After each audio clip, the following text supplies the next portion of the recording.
Bienvenue à l'ENSAMA.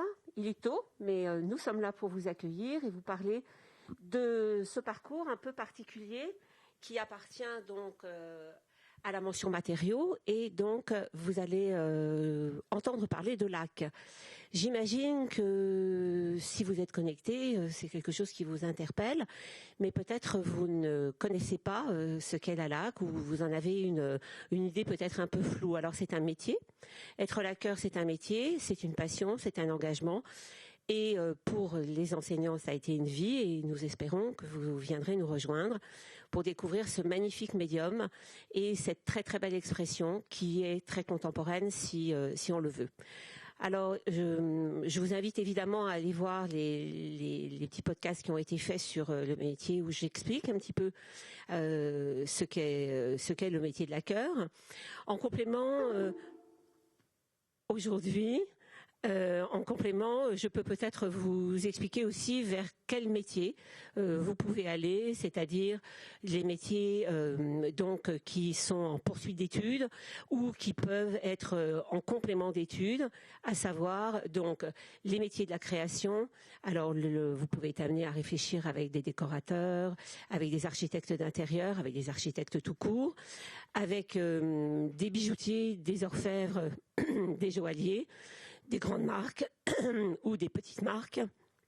Ou bien vous pouvez aussi partir vers des métiers de la création pure, c'est-à-dire vous positionner plus comme un artiste en ayant votre propre entreprise ou en vous groupant, ce qui semble être la tendance, puisque notre métier de laqueur se complète avec d'autres avec bonheur, et pour créer, il est toujours intéressant d'être plusieurs.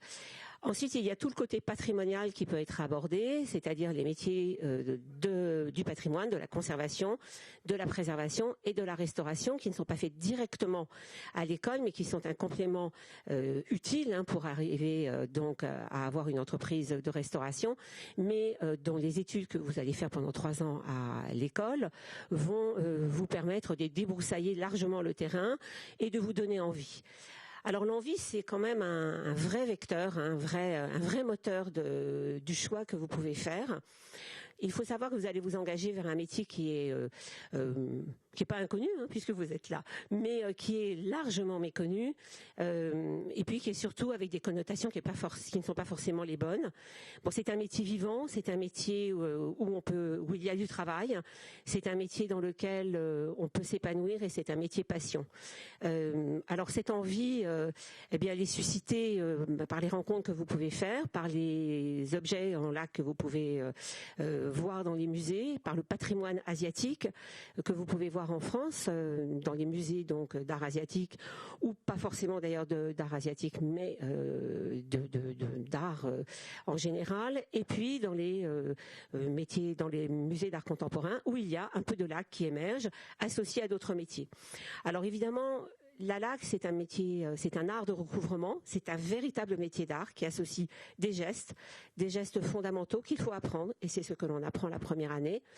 C'est un peu aride, c'est un peu exigeant, c'est un peu parfois décourageant, mais assez rapidement on a de la satisfaction, et pour cela, les jeunes laqueurs, apprentis laqueurs qui m'accompagnent vous parleront de ces découvertes, de ces joies, de ce qui nous remplit.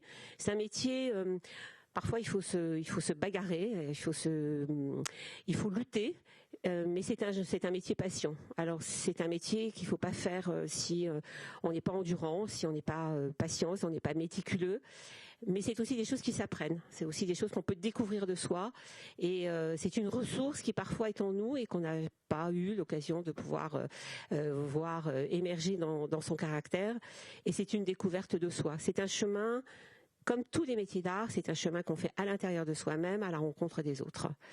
Que dire d'autre ? C'est un métier à l'école, un métier d'art à l'école qui est dans un parcours donc associé au métal et au textile, Comme je le disais, la laque, c'est un matériau de recouvrement, donc on peut tout recouvrir, on peut tout laquer.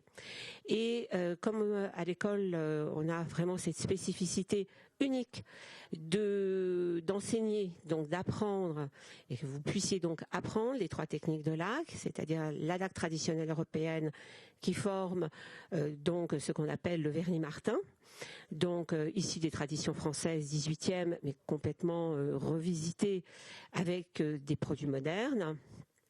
Les laques hydrosolubles, qui sont les nouvelles laques, qui sont donc des laques écologiques, qui passent donc avec les nouvelles normes de la loi REACH, pour avoir un impact bien diminué sur notre planète. Et puis nous avons une initiation, et c'est ce qui fait la spécificité et l'unicité vraiment de cet atelier. Nous avons des workshops de laque végétale, donc qui est la laque d'origine. Et qui est la laque qui provient d'Asie, et nous avons 4 workshops donc qui permettent une bonne compréhension du métier, mais il est évident que là c'est des enseignements qui sera utile s'il y a une spécialisation de compléter. Voilà, donc la pluralité des matières en jeu a pour but, à un moment ou à un autre, mais assez rapidement dans le cursus, d'hybrider, c'est-à-dire d'estimer la bonne opportunité de l'emploi de l'une ou de l'autre, de les mélanger. Et bien sûr, avant de mélanger, il faut connaître chacune d'entre elles. Et c'est ce que l'on fait la première année, avec des projets qui sont des projets un peu cadrés. On apprend les fondamentaux. En deuxième année, mais c'est déjà bien abordé en fin de première année, on va commencer à aborder et les hydrosolubles, et on poursuit vers la création. On s'est approprié les gestes fondamentaux, donc on va pouvoir créer donc avec les vernis gras. On introduit la laque végétale pour aboutir en troisième année à des expressions beaucoup plus personnelles sur des sujets qui vont être ou cadrés ou un sujet de choix qui va faire donc le dernier sujet, qui est le sujet qui fait suite au mémoire et qui est largement défriché donc par une réflexion assez poussée donc en début de troisième année, et qui donc se trouve finalisé par une réalisation, des réalisations ou un ensemble de réalisations donc en fin de troisième année. Et puis après, eh bien, voilà, c'est le grand saut. Voilà. Je ne sais pas, est-ce qu'il y a des questions déjà qui sont... Pas pour le moment. Pas pour le moment, d'accord. Alors, je vais peut-être laisser la parole à Marie-Camille, qui est une élève de DN Math 3 et qui qui finit, et peut-être lui poser la question. Tu as commencé comment? Et puis après, voilà. D'accord, très bien. Alors bonjour à tous. Alors moi, c'est vrai que concernant la laque, c'est une matière, quelque chose que je ne connaissais pas du tout. Donc je suis évidemment allée vers l'inconnu. C'est aussi un choix d'aller vers l'inconnu. Alors c'est vrai que je n'ai pas pu assister aux journées portes ouvertes, mais le mot laque m'a tout de suite... ça m'a paru un peu comme une évidence quand j'ai regardé finalement les photos, que je me suis bien renseignée. Donc tout d'abord, c'est vrai que quand on parle de laque, il y a une certaine beauté du geste, mais il y a aussi une beauté très esthétique. La laque, c'est vrai que c'est très décoratif, ça peut paraître très très bling bling, très scintillant, et moi c'est vraiment en fait ce qui m'a plu. La laque, il faut savoir que c'est une matière qui quand même qu'on peut travailler avec plusieurs supports. Ce n'est pas uniquement la décoration. On peut créer des objets avec de la laque. On fait de très beaux tableaux. Et voilà. Donc moi, c'est ce qui m'a plu en fait. C'est vraiment la diversité des matériaux qu'on peut utiliser donc grâce à la laque. Alors moi, actuellement, je suis en dernière année. Donc concernant en fait cette dernière année, donc c'est l'année du diplôme. Donc il faut savoir en fait avant de choisir notre thème du diplôme qu'il y a toute des périodes en fait qu'il va falloir approfondir en termes d'échantillons. Il va falloir un petit peu se poser la question où est-ce qu'on veut aller, qu'est-ce qu'on veut montrer en fait finalement à la fin de notre 3e année. C'est vrai que le diplôme en fait donc c'est vraiment une manière en fait de montrer toute l'expérience qu'on a acquise. Donc moi c'est vraiment en fait moi un cursus qui me correspond. Car c'est toute cette diversité, tout ce que j'ai pu apprendre. Les 3 années, c'est vrai qu'elles ne se ressemblent pas. Quand je suis entrée en première année, donc ça a vraiment été une découverte des matériaux. La 2e année, on a pu quand même voir qu'on a pu travailler justement avec le métal, avec le textile. On a pu créer quand même pas mal de choses ensemble, et c'est ce qui m'a plu. La laque, ce n'est pas uniquement de la décoration. Il faut savoir que on peut vraiment marier plein de matières. Et alors après, Marie-Camille, toi, qu'est-ce que tu souhaites faire ? Alors moi, après donc ce cursus, je souhaite peut-être m'orienter vers de la restauration. Je me suis vraiment aperçue en fait que moi, ce qui me plaisait particulièrement donc dans la laque, c'était déjà il y a un temps d'attente qui me plaît particulièrement en fait dans la laque. Et il y a aussi donc toute la beauté du geste, mais aussi réparer la laque, ça peut être aussi donc c'est protéger un support, et c'est aussi réparer des tableaux, des objets en les rendant finalement plus beaux. Je peux faire référence par exemple donc au kintsugi, qui est tout simplement la méthode. Donc on casse un objet. Et puis donc on va le révéler davantage, on va le sublimer en réparant finalement les fissures de l'objet avec de la poudre d'or et toutes sortes de matériaux. Et moi c'est vraiment ce qui m'a particulièrement plu dans la laque. Et toi Salomé, comment es-tu venue à l'école ? Ton coup de foudre, le premier instant à l'atelier quand tu es arrivée, qu'est-ce que ça a été ? Déjà bonjour à tous. Donc moi je suis en 2e année. Donc moi j'ai découvert la laque grâce aux journées portes ouvertes. Donc je suis rentrée dans cet univers comme ça, et je savais vraiment pas ce que je voulais faire et je ne connaissais pas les métiers d'art. Et quand j'ai découvert ça, j'ai vraiment trouvé ça extraordinaire. Ces petits détails, cette brillance. Il y avait énormément de choses qui attiraient. Après, on m'a parlé du travail à la coquille d'œuf, on m'a parlé de la pose de feuilles d'or, et tout de suite, ça m'a attirée. Parce que j'ai toujours été attirée par le travail déjà manuel de la main, et surtout dans le domaine de la restauration et de la rénovation. Et donc, mon premier jour à l'atelier... c'était vraiment extraordinaire. Toutes ces odeurs de vernis, on n'est pas habitué. Cette façon de travailler, puis cette mouvance aussi, la façon, le rythme qui est donné. On a son petit endroit pour travailler, on a le temps de le faire. Et puis on est bien accompagné. On a des professeurs qui nous apprennent quand même des choses très... Comment expliquer ? Ça, c'est des gestes qui perdurent depuis longtemps, et le fait est de marcher sur ces traces et de pouvoir apprendre ces gestes-là, expérimenter avec des matières qui sont quand même nobles. C'est quand même, quand on travaille l'or, c'est quand même tout de suite ça donne un côté très, comment on pourrait dire, très noble. Ouais, très noble, au métier. Précieux, et tout de suite on sait que chaque geste, chaque chose qu'on va faire joue énormément par notre précision, et aussi comment on ressent les choses. Donc ça, c'est important aussi. Et on découvre. Enfin, moi, j'ai découvert ça et je me suis dit vraiment, j'ai envie de faire ça, quoi. J'ai envie d'apprendre toutes ces matières, comment les assembler, comment créer des effets, comment aussi les dompter, ou comment aussi elles vont me surprendre par leurs effets, tout ça. Donc ça a été vraiment... Alors Salomé, tu peux nous parler d'une expérience, oui. d'un moment particulier que tu as vécu dans l'atelier, qui t'a marqué Moi, la chose qui m'a le plus marqué, je crois que c'était notre premier cours sur l'or. Enfin, j'en suis encore là, mais c'était vraiment un cours impressionnant déjà déjà l'explication sur l'or, le cours en lui-même, l'explication des outils qui sont importants pour utiliser en fait l'or, comment on va le manipuler, etc. Et puis après, quand c'est à nous d'essayer, moi je sais que j'étais très stressée parce que c'est un matériau qui est noble, qui a un coût quand même et qui a une certaine beauté, brillance. C'est un matériau qui va dire beaucoup.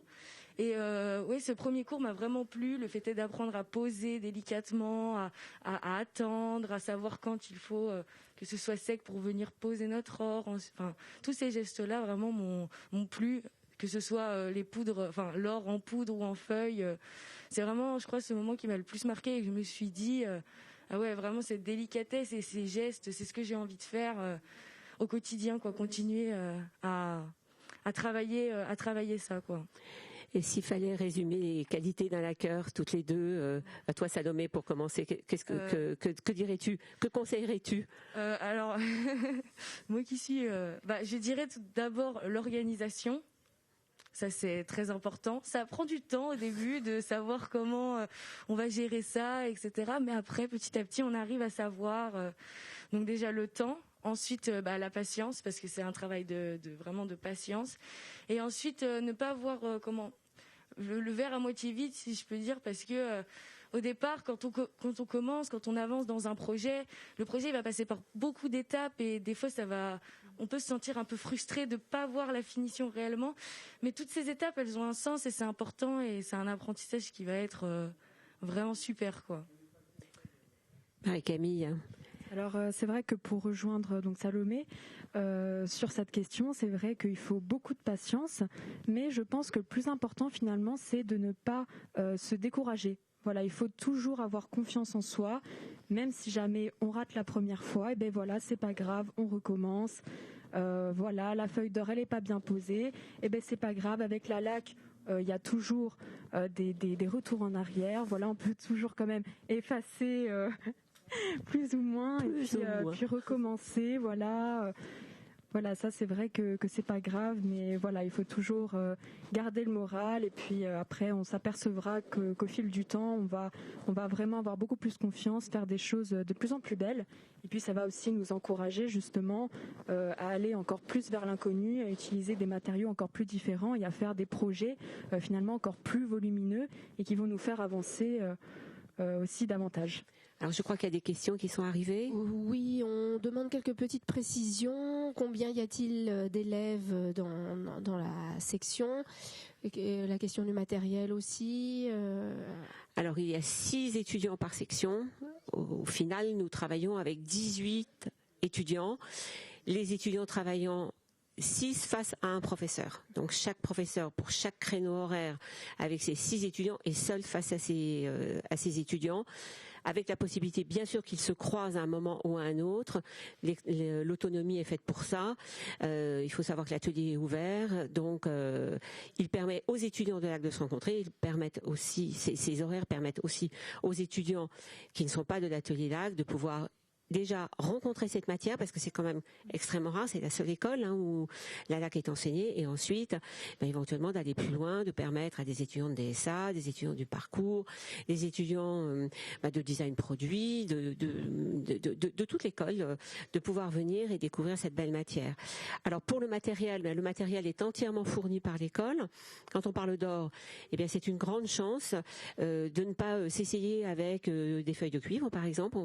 C'est un choix de tout de suite mettre en face et de se confronter effectivement avec la noblesse du matériau, avec la difficulté du geste, avec la difficulté aussi de ce qu'est un art appliqué, c'est-à-dire que ça engage aussi de la réflexion. On est tout de suite sur les voies de la création, on est confronté à ces connaissances, et si on n'a pas ces connaissances-là, il faut apprendre. La seule chose qui est demandée, c'est un set de pinceaux, de 4 pinceaux au début de première année, qui, si on entretient bien son matériel, mais ça aussi on l'apprend, doit pouvoir faire toute la scolarité, sauf quand on le perd, ce pinceau, ou sauf quand on n'entretient pas bien. Une nouvelle question, savoir combien y a-t-il d'heures en atelier? Alors, c'est évidemment graduel. On monte en puissance au niveau des horaires. Donc on va avoir une grande journée d'ateliers consacrés donc au vernis gras, aux apprentissages, aux fondamentaux, plus une demi-journée à partir du deuxième semestre où nous avons fait le choix d'introduire les hydrosolubles. Ce qui est bien parce que dès la première année, les étudiants à ce moment-là sont confrontés aux deux matières, ce qui leur permet d'hybrider beaucoup plus rapidement en deuxième année. En une journée et demie en deuxième année, avec une autonomie fléchée, s'ils le souhaitent, c'est-à-dire que nous sommes là pour les accueillir, mais c'est une journée et demie d'enseignement face à des professeurs, donc nous sommes 3. Ensuite, en troisième année, il y a 2 journées d'atelier qui sont 2 journées de cours, et une journée d'autonomie s'intercale entre les 2 journées. Donc, s'ils le souhaitent, les étudiants peuvent être 3 jours avec un professeur en atelier, en sachant que la 4e journée où l'atelier est ouvert, ils ont des cours, mais ils peuvent venir simplement, par exemple, poser une question, passer une couche, parce que parfois le travail de la cœur, c'est juste un quart d'heure. Et puis on attend le lendemain, comme disait Marie-Camille, c'est beaucoup de patience. C'est bon, on a répondu aux questions. Prudence, toi, est-ce que tu peux nous parler de ta première journée ? Alors, je me souviens que la première journée dans l'atelier de lac, on a fait du ponçage. C'était pas forcément ce qu'il y avait de plus impressionnant, de plus intéressant, mais c'était ce qu'il y avait de plus manuel. C'était vraiment incroyable parce qu'en fait, on commençait le tout début d'un panneau. Alors c'est comme disait Salomé tout à l'heure, c'est pas forcément des étapes très enrichissantes, mais si elles sont enrichissantes, mais c'est pas forcément ce qui va nous intéresser le plus au début. Mais en fin de compte, on se rend compte que c'est nécessaire et que pour mener bien un projet, on doit tout le temps commencer par un début et que ce début ici pour nous c'était le ponçage, l'apprêtage et que en fait c'est le début de la formation. Et finalement, tu aimes ça, le ponçage, maintenant ? J'ai toujours mal au bras, mais c'est très intéressant. Voilà.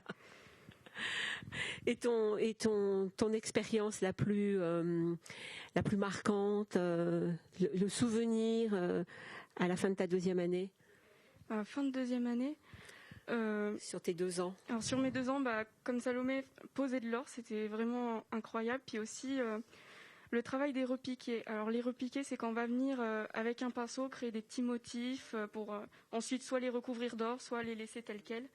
Et ça, c'est l'apprentissage de la finesse, c'est l'apprentissage aussi de la patience parce qu'il faut attendre, il faut maîtriser un petit peu avant de commencer sur le panneau. Mais ça, c'était vraiment, c'est une des choses que j'ai préférées. Voilà. Après, tu te vois où quelle poursuite d'études tu envisages toi à la fin de ta 2e année, Prudence ? Alors, j'ai encore du mal à me visualiser dans le futur, mais je pense que j'aimerais bien travailler peut-être 1 an dans un atelier ou auprès d'un artiste, ou même voyager peut-être en Asie, voir ce qu'on peut faire dans d'autres pays. Je veux pas m'arrêter après les études, je pense que je voudrais continuer à apprendre, à approfondir, parce qu'en fait, on ne cesse jamais d'apprendre. Le métier de laqueur, c'est un métier qui s'apprend sur les années. On ne peut pas tout apprendre en 3 ans, même si on apprend déjà vraiment beaucoup de choses. Voilà. La poursuite d'études, en fait, à l'école, elle peut être multiple. On propose donc une année de stage qui est donc cette année de FCND, une formation complémentaire non diplômante, qui est pilotée par les professeurs. Donc c'est la possibilité vraiment d'avoir des stages conventionnés qui est vraiment extraordinaire et rare. C'est compliqué d'avoir des stages conventionnés. Donc cette année, cette ouverture donc sur le monde professionnel qui peut déboucher pour les jeunes laqueurs sur des embauches ou sur la volonté, le souhait de se mettre à son compte ou de s'associer. Comme je disais, la LAC se posant sur de multiples supports, il est intéressant de très rapidement au moins visualiser le travail de ce support en ayant par exemple un sculpteur à côté de soi ou quelqu'un qui va travailler le métal ou qui va travailler les mousses, donc les matériaux pour donner des volumes. C'est vraiment tout à fait intéressant.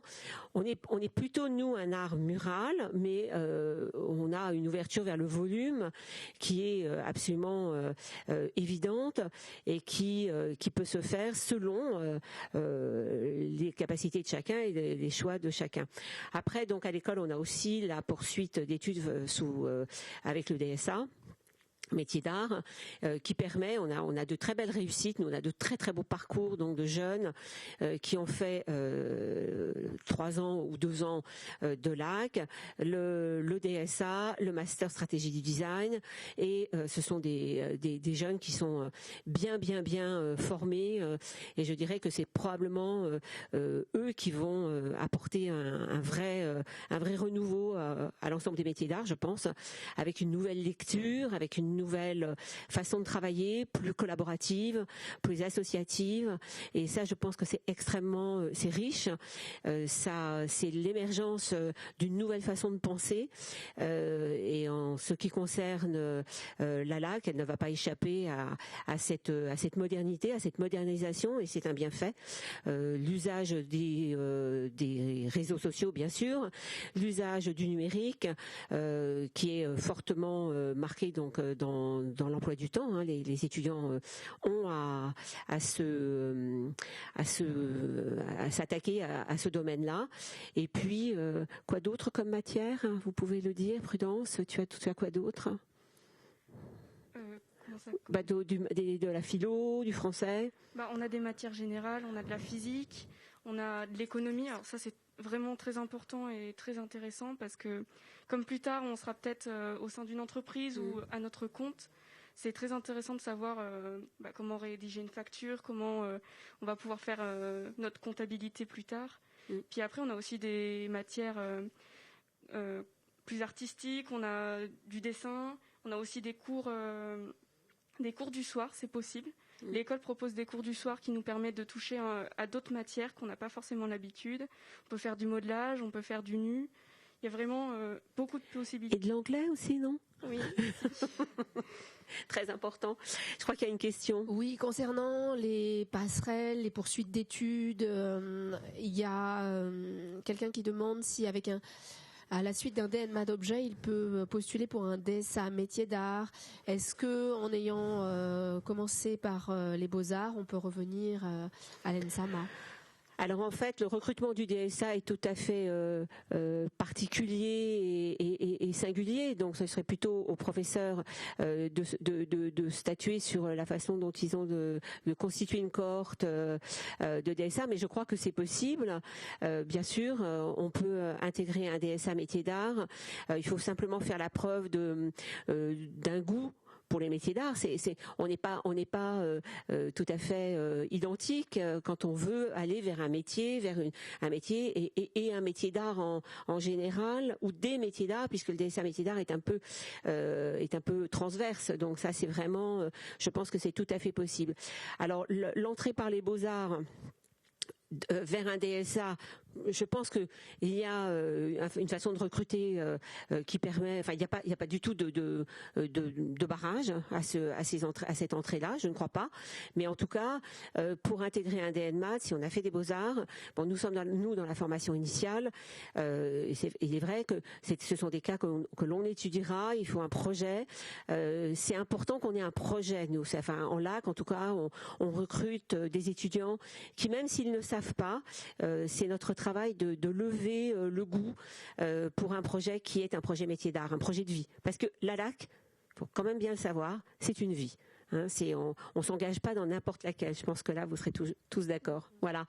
Eh bien, je crois que nous avons terminé. J'espère qu'on vous a donné le goût de venir nous rejoindre. Je vous invite, et je crois que les étudiantes vous répondront, à nous rejoindre sur les comptes Instagram DNMAD LAC. Il y en a 3, un par année. Vous pouvez poser des questions. Je crois qu'ils seront contents de partager leur expérience, de vous donner envie de nous rejoindre. Il est possible aussi de communiquer avec nous. N'hésitez pas à vous renseigner, à vous éclairer si vous sentez que c'est un métier qui est fait pour vous. Venez nous rencontrer, c'est vraiment important, et vous verrez si vous êtes bien dans cet atelier assez odorant, bruissant, et que nous espérons vous faire aimer. Merci à vous. À bientôt. Au revoir.